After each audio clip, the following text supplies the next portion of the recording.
Online banking सिर्फ अपने computer, mobile और सिक्योर नेटवर्क से करें। बाय गर्ल्स, कहाँ जा रही है? सुना नहीं, नो शेयरिंग। आरबीआई कहता है जानकार बनिए, सतर्क रहिए। जी लास्ट ऑर्डर की पेमेंट अभी तक की। हेलो हेलो हेलो, नेटवर्क क्षेत्र से बाहर है। ऐसे ही चलता रहा तो मैं बिजनेस से बाहर हो जाऊंगी। इतनी परेशान क्यों लग रही है? एक बड़ा ऑर्डर आया है और पिछले डिलीवरी का पैसा कुछ महीनों से अटका पड़ा है। तो जमाने के साथ चलना सीखना। ट्रेड्स में रजिस्टर कर। ट्रेड्स? ये क्या है? ट्रेड्स लघु उद्योगों को पेमेंट की परेशानी से बचाने के लिए बनाया गया है। माल सप्लाई करने के बाद खरीदार द्वारा स्वीकृत इनवॉइस को ट्रेड्स की वेबसाइट पर अपलोड कर दो। बैंक इनवॉइस का पेमेंट आपको तुरंत दे सकता है, पर बेचने वाला और खरीदने वाला सरकारी हो या प्राइवेट, दोनों ट्रेड्स पर रजिस्टर्ड होने चाहिए। सॉरी, कॉल कट गया था। एक बात बताइए, आप ट्रेड्स पे रजिस्टर्ड हो? हाँ, आप भी रजिस्टर कर लो। जी, और इनवॉइस भी करती हूँ अपलोड। और अब से पेमेंट की नहीं लूंगी लोड। आरबीआई कहता है बनो जानकार, बढ़ाओ व्यापार।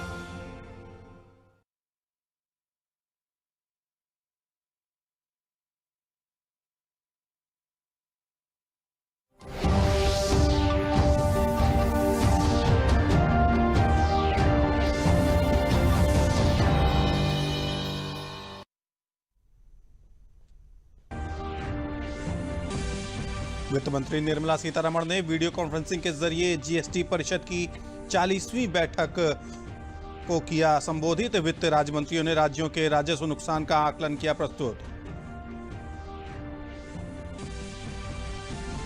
सुप्रीम कोर्ट ने दिल्ली सरकार को कोरोना से निपटने के मामले में लगाई फटकार। कहा, संक्रमित मृतकों के शवों तथा मरीजों के साथ सरकारी अस्पतालों में हो सम्मानजनक व्यवहार। आर्थिक व पारिवारिक परिस्थितियों के कारण बाल श्रम कर रहे बच्चों के लिए मुख्यमंत्री ने की बाल श्रमिक विद्या योजना की शुरुआत। 57 जिलों में योजना की जाएगी लागू।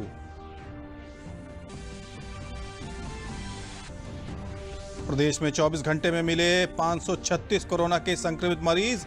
एक्टिव मरीजों की संख्या 4642। 15607 सैंपल की कल हुई जांच।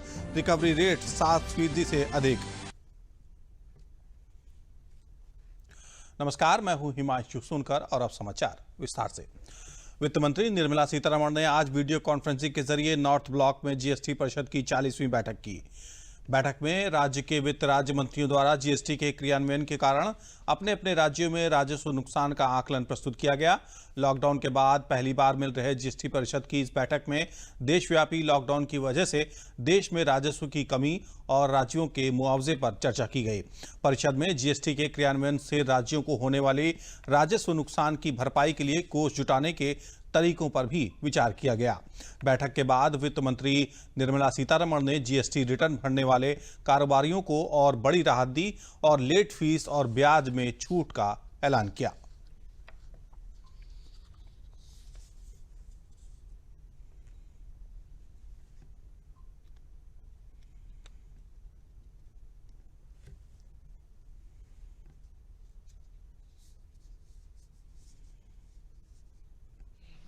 And till January 2020, there won't be a late fee at all. The next one, the maximum late fee has been capped to 500 per return if there is tax liability.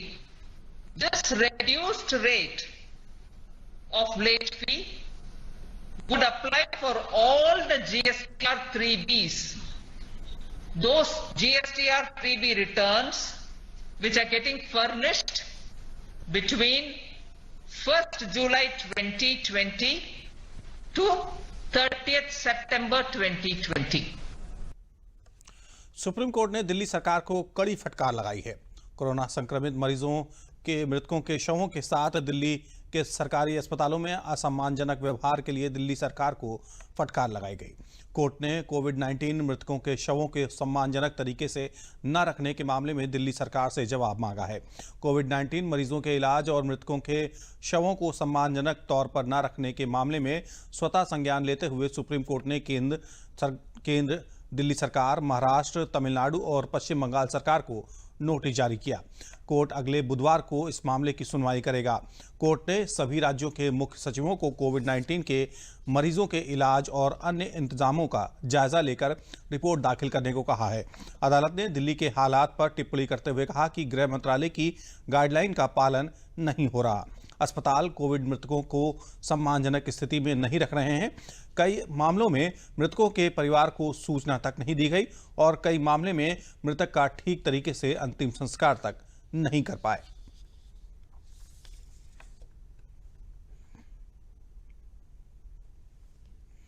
देश में corona के सक्रिय मामले बढ़कर 1,41,842 हो गए हैं।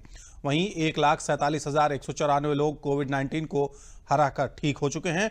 कोरोना के कारण 8,498 लोगों की मौत हो गई है। सबसे अच्छी खबर है कि देश में कोरोना के एक्टिव मरीजों से ज्यादा स्वस्थ हुए मरीजों की संख्या में लगातार बढ़ोतरी हो रही है।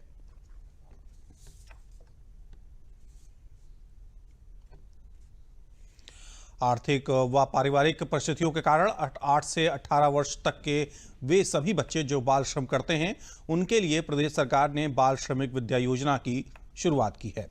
मुख्यमंत्री योगी आदित्यनाथ ने बताया है कि श्रमिक विद्या योजना में 8वीं, 9वीं और 10वीं कक्षा में पढ़ने वाले बच्चों को प्रतिवर्ष 6,000 रुपये अतिरिक्त सहायता देने का प्रावधान किया गया है। पहले चरण में प्रदेश के वे 57 जिले इस योजना में शामिल किए जाएंगे जहां अपेक्षाकृत अधिक बाल श्रमिक हैं। इस योजना के तहत हर महीने मानधन दिया जाएगा। बालकों को 1,000 रुपये और बालिकाओं को 1,200 रुपये प्रतिमाह दिया जाएगा। अगर बच्चे 8वीं, 9वीं और 10वीं कक्षा के छात्र हैं तो उन्हें हर साल 6,000 रुपये की प्रोत्साहन राशि भी मिलेगी। इसके साथ ही इन बच्चों को उन सभी स्कॉलरशिप योजनाओं का लाभ भी मिलेगा जो सरकार द्वारा सामान्य छात्र छात्राओं के लिए चलाई जा रही हैं।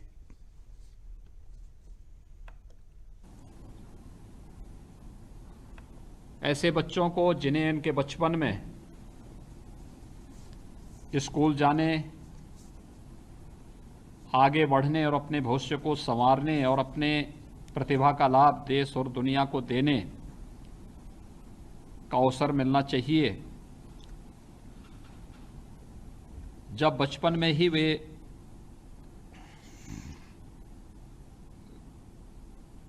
अपने पारिवारिक खर्चे के लिए मजदूरी करने के लिए मजबूर हो जाते हैं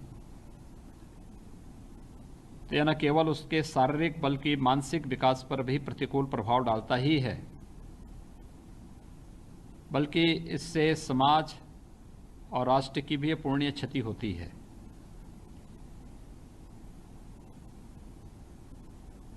इन सभी को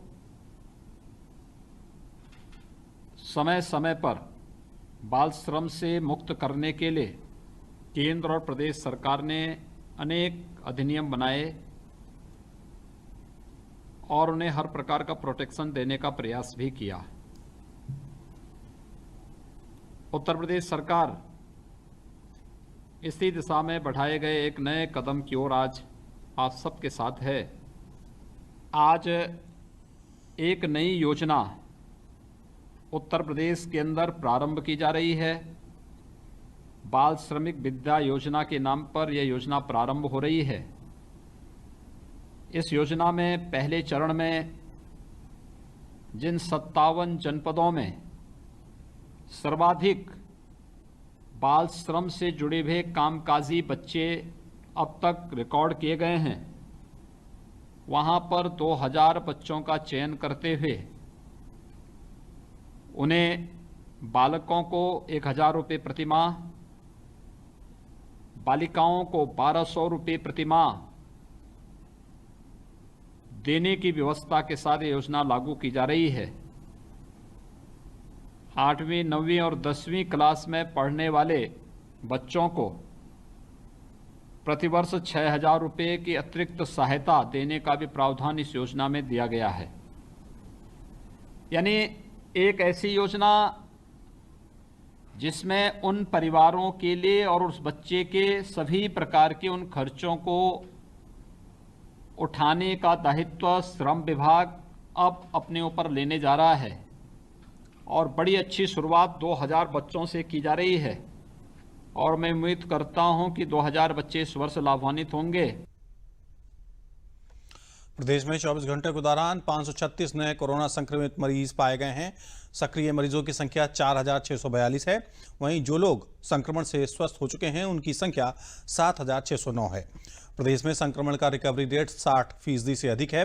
अब तक 365 कोरोना संक्रमित लोगों की मृत्यु हो चुकी है। प्रदेश में लगातार टेस्टिंग संख्या बढ़ती जा रही है। कल 15,609 लोगों की जांच की गई। विगत 24 घंटों में प्रदेश में 536 संक्रमण के नए प्रकरण सामने आए हैं। इस समय प्रदेश में एक्टिव इन्फेक्शन की कुल संख्या 4642 और जो लोग उपचार के बाद पूर्णतः डिसइंफेक्ट होकर अपने घर जा चुके उनकी संख्या है 7609। इस प्रकार हमारे रिकवरी का प्रतिशत 60% से अधिक है। 60.31% हमारा रिकवरी का प्रतिशत हो गया है। अब तक कोरोना वायरस के संक्रमित लोगों की जो मृत्यु हुई है उसकी संख्या है 365। कल प्रदेश में टेस्टिंग में फिर से एक नया कीर्तिमान स्थापित हुआ, फिर से एक हाईएस्ट हमने टच किया और कल प्रदेश में 15,607 सैंपल्स की जांच की गई, 15,607। और अब तक जब से हमने टेस्टिंग स्टार्ट किया, आप जानते हैं कि शुरू में हमारी टेस्टिंग क्षमता 200-250 की थी, वो बढ़ते बढ़ते 15,000 पार हुई है, यानी 60 गुना क्षमता में वृद्धि हुई है। और अभी इसको हम और आगे बढ़ाएंगे। इसको माननीय मुख्यमंत्री जी का निर्देश है कि इसको हम 20,000 तक लेकर जाएंगे अभी जून के अंत तक। मुख्यमंत्री ने आज टीम 11 की बैठक लेते हुए कहा कि प्रदेश को विकास के रास्ते पर आगे बढ़ाने के लिए प्रयास किए जाएं। जिन क्षेत्रों में निर्माण कार्य शुरू किया जा सकता है वहां श्रमिकों को काम देने के अवसर प्रदान किए जाए। मुख्यमंत्री ने एक दिन में 1 करोड़ रोजगार देने का निर्देश दिए। उन्होंने कमिश्नरों को निर्देश दिए हैं कि सारे विकास कार्यों को तेजी से शुरू किए जाएं। मुख्यमंत्री ने कहा कि निर्माण सामग्री पर्याप्त मात्रा में है और उचित रेट पर लोगों को उपलब्ध कराई जाए। आज टीम 11 की बैठक की और उनके द्वारा आज जो बिंदु रखे गए, मूलतः विकास की ओर, प्रदेश को और इकोनॉमिक एक्टिविटी में मजबूत करने के लिए और प्रदेश के हर विभाग में जहां निर्माण की योजनाएं हैं, जहां कंस्ट्रक्शन एक्टिविटी है और जहां हमारे श्रमिक और कामगार और अधिक कार्य कर सकते हैं, उनको आगे बढ़ाने के लिए आज उन्होंने बैठक ली। माननीय मुख्यमंत्री जी ने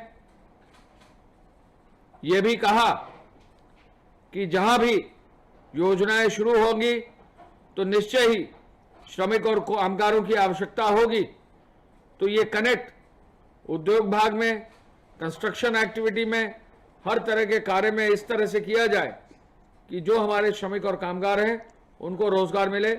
आपको मालूम है कि एक दिन में 1 करोड़ रोजगार भी देने का लक्ष्य उन्होंने रखा है, जो जल्दी ही पूरा होगा। माननीय मुख्यमंत्री जी ने विकास की योजनाओं को आगे बढ़ाने के लिए कमिश्नर्स को अपनी ओर से बहुत स्पष्ट और सख्त हिदायत दी है कि जो निर्माण की सामग्री है, बालू है, मोरंग है, ईंटा है, सरिया है, बाकी जो चीजें हैं, पत्थर है, गिट्टी है, इसकी पर्याप्त और प्रचुर मात्रा सही दाम पर होनी चाहिए। लखनऊ में अनलॉक 1 के लागू होने के बाद आज पहले जुमे की नमाज केंद्र सरकार द्वारा जारी दिशा निर्देशों के तहत लोगों ने सोशल डिस्टेंसिंग के साथ अदा की।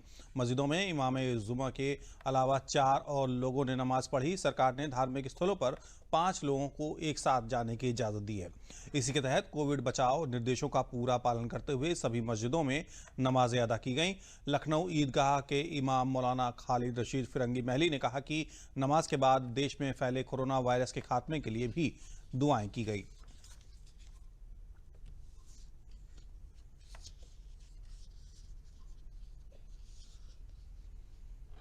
अनलॉक 1 के बाद आज जुमे की नमाज मसाजिद में अदा की गई हैं और इस मौके पर लोगों ने बहुत खुशी व मसरत का इजहार किया, क्योंकि कई जुम्मों के बाद आज जुमे की नमाज मस्जिद में अदा करने का लोगों को मौका मिला है। और ये अच्छी बात है कि सभी लोगों ने थर्मल स्कैनिंग हो या सैनिटाइजेशन हो या मास्क और सोशल डिस्टेंसिंग का ख्याल रखते ही हुए सब ने नमाज अदा की। और क्योंकि यूपी में एट ए टाइम 5 लोगों को ही इबादतगाह में जाने की परमिशन है, इस वजह से एक बार में 5 लोगों ने ही नमाज अदा की है और एक मस्जिद में कई जमातें इस तरीके से अलग अलग हुई हैं।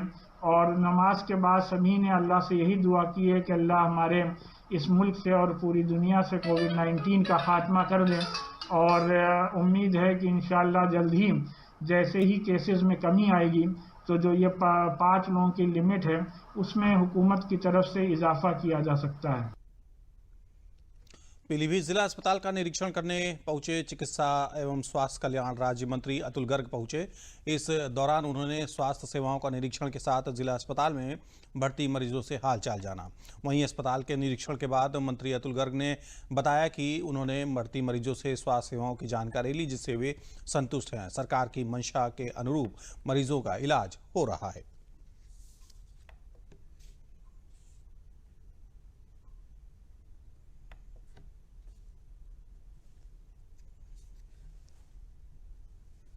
करीब 40 से ज़्यादा मैंने मरीजों से, माताओं से जिनका बच्चा जन्म हुआ है, उनसे बातचीत की। एक भी जने ने ये शिकायत नहीं करी कि मेरे को एडमिशन के लिए किसी ने तंग किया, पैसे लेना तो दूर की बात।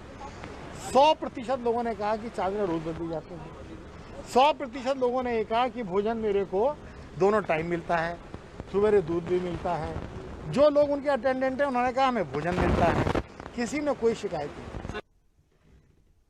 गंगा की धारा अविरल बहती रहे, साथ ही बारिश में गंगा के तटीय इलाकों से कटान और होने वाले बाढ़ के नुकसान के पास के इलाके बचे रहें, इसके लिए पूरे प्रदेश में ड्रेजिंग का कार्य मुख्यमंत्री योगी आदित्यनाथ के निर्देशों पर किया जा रहा है। इसी सिलसिले में जल शक्ति मंत्री महेंद्र सिंह ने उन्नाव के शुक्लागंज में गंगा के तटीय इलाकों का दौरा करते हुए अधिकारियों को निर्देश दिए कि आसपास के इलाकों में रहने वाले लोगों को बारिश के कारण बाढ़ और जलभराव से बचाने के समुचित प्रबंध समय रहते कर दिए जाएं।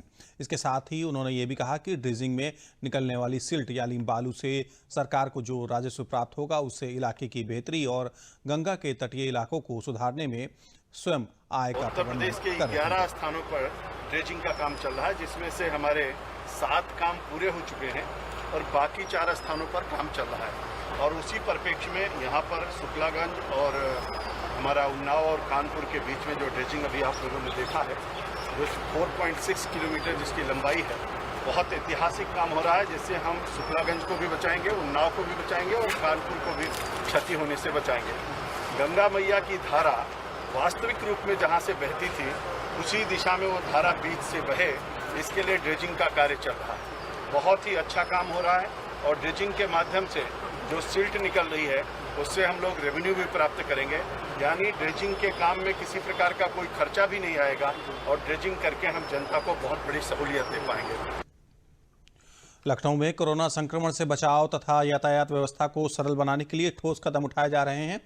अपर पुलिस आयुक्त यातायात सुरेश चंद्र रावत ने बताया कि कोरोना के संक्रमण से बचाव के लिए यातायात पुलिसकर्मियों को मास्क और सैनिटाइजर का उपयोग बाध्य किया गया है। पुलिसकर्मियों को डिस्टेंस चेकिंग के निर्देश दिए गए हैं, जिसमें नागरिक अपने हाथों से ही गाड़ी के दस्तावेज चेक कराएंगे तथा डिजी लॉकर ऐप के माध्यम से भी चेक करा सकते हैं। नागरिकों की सुरक्षा के लिए मास्क के उपयोग और हॉटस्पॉट क्षेत्र में विशेष ध्यान दिया जा रहा है। यातायात को सरल बनाने के लिए नए कदम में डेलिनेटर लगाकर बाएं तरफ के रास्ते को फ्री किया जा रहा है, जिससे यातायात सुगम बना रहे। महानगर में या नागरिकों की सुविधा के लिए ऑटो टेम्पो के स्टैंड के लिए भी अलग जगह चिन्हित और चारबाग स्टेशन पर यातायात को सरल बनाने के लिए वेंडर्स की जगह निर्धारित की जा रही है।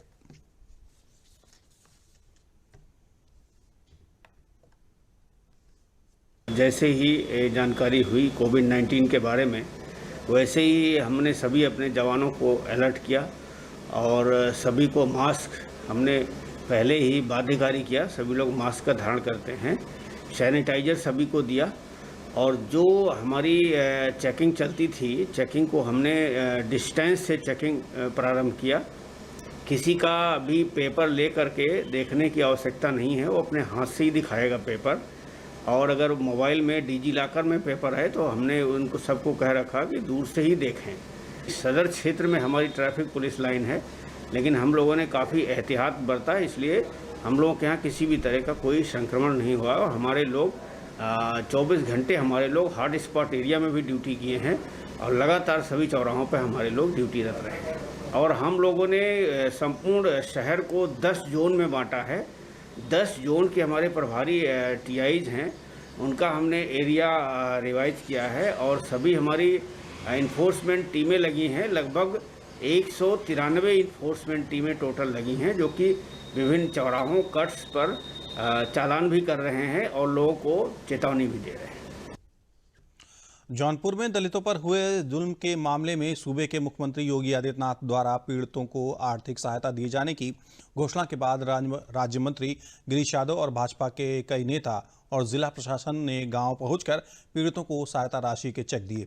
जौनपुर जिले के सराय ख्वाजा थाना के भरेड़ी गांव में मंगलवार की रात विवाद हुआ था, जिसके बाद दलितों की बस्ती में एक वर्ग पर आग लगाने का आरोप लगा, जिसमें मुख्यमंत्री योगी आदित्यनाथ ने कड़ा रुख अपनाते हुए दोषियों के खिलाफ सख्त कार्रवाई करने और पीड़ितों को आर्थिक सहायता व आवास देने का हुक्म दिया। इसी क्रम में प्रदेश के राज्य मंत्री गिरीश यादव, भाजपा महामंत्री एमएलसी विद्यासागर सोनकर समेत भाजपा के नेता व डीएम एसपी गांव पहुंचकर पीड़ितों को सहायता राशि प्रदान की। 7 लोगों को मुख्यमंत्री आवास व 42 लोगों को चेक प्रदान किए करने के साथ ही 10 लाख से ज्यादा की धनराशि मुख्यमंत्री राहत कोष से इन पीड़ितों को दी गई। यहाँ जो घटना हुई थी उस घटना के संबंध में यहाँ से जो जिन लोगों की आर्थिक क्षति हुई थी, जो नुकसान हुए थे, वो लगभग जो है पूरे जितने लोग थे उन सबको माननीय मुख्यमंत्री जी की तरफ से वो घोषणा हुई थी। आज उनका चेक भी दिया गया है। ये लगभग 10,226,450 रुपये, 10,26,450 रुपये ये जो उनकी वो थी क्षति हुई थी। 7 लोगों को माननीय मुख्यमंत्री जी की तरफ से आवास दिए गए हैं और जो अनुसूचित जात, अनुसूचित जनजाति में जिन लोगों का वो उनको सहायता मिलती है, उसमें से 25,000 रुपये तक के आज उनको आरटीजीएस के माध्यम से 42 लोगों को वो दिया गया है। मुख्यमंत्री से मिला है 1,70,000 कितना है मैं बता नहीं पाऊँगा। आवास मिला है, पैसे मिला है, चेक। तो अब संतुष्ट हैं जी। वैश्विक महामारी कोरोना आपदा के इस दौर में महात्मा गांधी नरेगा योजना बाराबंकी जिले में श्रमिकों के लिए वरदान साबित हो रही है। कोरोना वायरस की वजह से देश भर में जहां रोजगार के अवसर समाप्त होने के कगार पर पहुंच गए हैं, वहीं गांव में अब मनरेगा इन बेरोजगारों के लिए रोजगार के नए अवसर लेकर आया है। जिले में दूसरे राज्यों से लौटे प्रवासी के साथ गांव के मजदूर भी मनरेगा में कार्य कर रहे हैं। जिले के 1,103 ग्राम पंचायतों में करीब 72,000 मजदूर, जिनमें हजारों की संख्या में अन्य प्रदेशों से अपने गांव लौटे श्रमिकों को मनरेगा योजना के तहत गांव की साफ सफाई से लेकर सड़क, नहर, पौधारोपण और छोटी छोटी नदियों और तालाबों को पुनर्जीवित करने के कामों में लगाया गया है, जिससे इनकी आर्थिक स्थिति को सुधारा जा सके। दिल्ली, हरियाणा और मुंबई से लौटे श्रमिकों ने बताया कि कोरोना बीमारी की वजह से परेशान होकर हम लोग वापस अपने गांव आ गए हैं। यहां सरकार ने हमारी ज़रूरतों को ध्यान में रखते हुए हम सभी लोगों को मनरेगा योजना के तहत अपने ही गांव में काम दिया है, जिससे हमको बहुत सहूलियत मिली है। हम सरकार का धन्यवाद करते हैं। मैं हरियाणा में काम कर रहा था। हरियाणा में काम करते करते हमको वहाँ पे 1 महीना हुआ था। उसके बाद में अचानक लॉकडाउन लग गया। फिर वहाँ पे तो बहुत तकलीफ़ हो रही थी। किसी तरह से मैं वहाँ से अपने घर पहुँच गया। बाराबंकी ज़िला का रहने वाला हूँ। उसके बाद से फिर कोई काम धाम मिल रहा था, उसके वजह से नरेगा काम मिला मुझे। नरेगा काम करके अब मेरा 201 रुपया मिल रहा है। इसकी वजह से अब मेरा घर परिवार सही सलामत चल रहा है। मैं प्रधानमंत्री जी को धन्यवाद करना चाहता हूँ। मैं मुंबई में सिलाई का काम करता था। वहाँ कारोबार ठप हो गया लॉकडाउन की वजह से। बहुत परेशानी हो गई, बेरोजगार हो गए। फिर मैं जैसे तैसे अपने गांव आया, जिला बाराबंकी।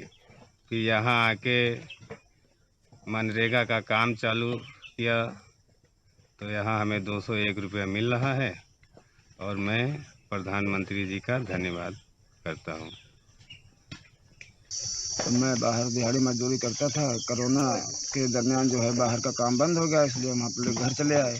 घर जब आए तो यहाँ खाने पीने की बहुत दिक्कत थी।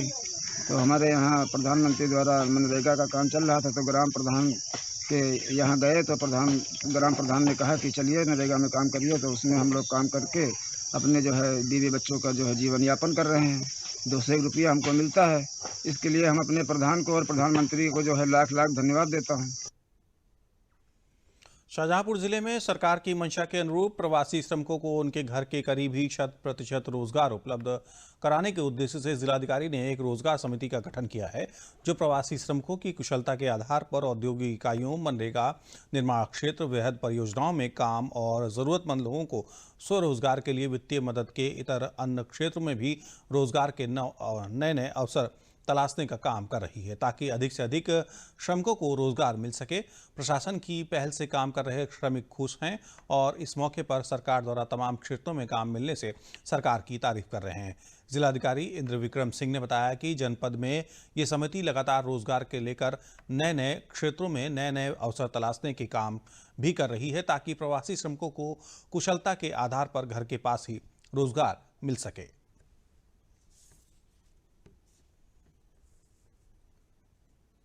अभी तो मैं खाली बैठा रहा। अब मनरेगा चालू हुआ है, जब से हम लोगों को खाने पीने की सुकुनारा मिल गई है। 201 रुपया मजदूरी हम लोगों की है। हम यहीं के रहने वाले उदयपुर कटैया के, और नरेगा का काम साहब कर रहे हैं और बच्चों के लिए यानी दाल रोटी से गुजर कर रहे हैं। 200 रुपये एक दिहाड़ी का मिल रहा है हमें, काम हमको यहीं मिल रहा है। अब ऐसा है जैसे काम मिलता जा जाएगा, जैसे खर्चा मेरा चलता रहेगा। इतना साहब ये जरूरी इतना तूने कर दिया, इतना धन्यवाद हमारे साथ कर दिया लेबर साहब कि जो लेबरें हमारी भूखी नहीं रहेगी। लॉकडाउन की वजह से फैक्ट्री बंद हुई थी, सरकार के आदेशानुसार जो काम शुरू हो गया है। सब वर्करों को समय पर सैलरी मिल रही है, सब विधिवत काम हो रहा है। किसी भी एम्प्लॉय को किसी तरीके की कोई परेशानी नहीं हो रही है। कोरोना वायरस के चलते प्रदेश सरकार ने एटा जिला अस्पताल में कोरोना जांच करने की 2 मशीनें दी हैं। TruNet मशीन एटा में लगने से कोरोना मरीजों के लिए काफ़ी राहत होगी, क्योंकि कोरोना जांच के सैंपल एटा से अलीगढ़ जाते थे। अब उन्हें ये सुविधा एटा जिला अस्पताल में उपलब्ध कराई जाएगी। CMS राजेश अग्रवाल ने बताया है कि इस मशीन में 2 स्लाइड एक बार में लगाई जाएगी और इसमें 1 घंटे में 2 लोगों की रिपोर्ट आ जाएगी। इस मशीन को अगर 10 घंटे चलाते हैं तो 20 मरीजों की रिपोर्ट आ जाएगी। यदि किसी इमरजेंसी ऑपरेशन करना पड़ा तो उसके लिए कोरोना टेस्ट करवाना होता है। अब TruNet मशीन के आ जाने से ऐसे मरीजों को कोरोना जांच की रिपोर्ट आने का इंतज़ार नहीं करना पड़ेगा। इमरजेंसी में ये मशीन 1 घंटे में कोरोना जांच की रिपोर्ट देगी और मरीज को बिना परेशानी के जल्द ही ऑपरेशन किया जा सकेगा। जिला चिकित्सालय एटा में एक TruNet मशीन आई है, जिससे हमारा वायरोलिसिस बफर सॉल्यूशन के आधार पर ये इन्वेस्टिगेशन होगा और जिससे एक समय में 2 स्लाइड लगाई जा सकती है, 2 टेस्ट लगाए जा सकते हैं। रिपोर्ट 1 घंटे में लगभग 2 लोगों की आ जाएगी और अगर हम 10 घंटे भी चलाते हैं तो 20 लोगों की इन्वेस्टिगेशन 1 दिन में पॉसिबल है। TruNet मशीन से जिसका ऑपरेशन कर जनपद हमीरपुर बुंदेलखंड का अति पिछड़ा जनपद है। वैश्विक महामारी के चलते लोगों में कोरोना संक्रमण को लेकर काफी भय व्याप्त था, लेकिन जनपद हमीरपुर के दीवान शत्रुघ्न सिन्हा जिला अस्पताल में कोविड-19 की जांच हेतु TruNet मशीन लगाने यानी कोरोना जांच मशीन लगाई गई। इस मशीन से 1 घंटे के अंदर 2 सैंपल की जाँच हो सकेगी। इस मशीन से जाँच करने के तरीकों की जानकारी बाहर से आए डॉक्टरों की विशेषज्ञों की टीम ने दीवान शत्रुघ्न सिंह जिला अस्पताल के डॉक्टरों और पैथोलॉजी स्टाफ को दी, जिसके बाद यहां जांच करने वाली टीम ने कोरोना संक्रमण की जांच करना शुरू कर सकेंगे। चिकित्सा अधीक्षक डॉक्टर विनय प्रकाश ने बताया कि इस मशीन में एक बार में 2 सैंपल की जांच होगी। 1 घंटे में जांच रिपोर्ट आ जाएगी। पॉजिटिव रिपोर्ट आते ही इस सैंपल को कानपुर या लखनऊ भेजा जाएगा। नेगेटिव रिपोर्ट आने की सूरत में मरीज जिस बीमारी का उपचार या सर्जरी करना चाहते हैं वह उसका हो जाएगा। इस समय जनपद हमीरपुर में कोरोना मरीजों की संख्या 16 है, जो दिन प्रतिदिन बढ़ रही है। और अंत में प्रमुख समाचार एक बार फिर। वित्त मंत्री निर्मला सीतारमण ने की वीडियो कॉन्फ्रेंसिंग के जरिए GST परिषद की 40वीं बैठक। वित्त राज्य मंत्रियों ने राज्यों के राजस्व नुकसान का आकलन किया प्रस्तुत।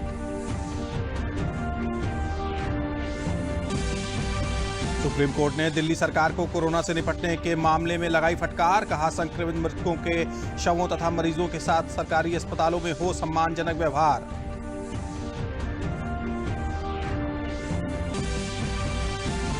आर्थिक व पारिवारिक परिस्थितियों के कारण बाल श्रम कर रहे बच्चों के लिए मुख्यमंत्री ने की बाल श्रमिक विद्या योजना की शुरुआत। 57 जिलों में योजना की जाएगी लागू।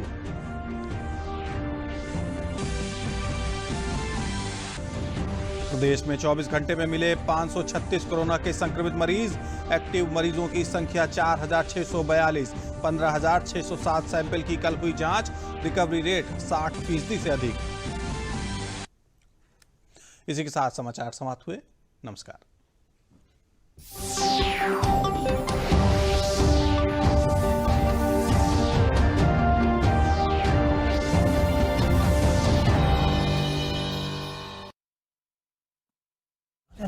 इसका सब प्रॉपर चलता है। कल उसके बैंक अकाउंट में 15,000 रुपए का फ्रॉड हुआ है, पता है?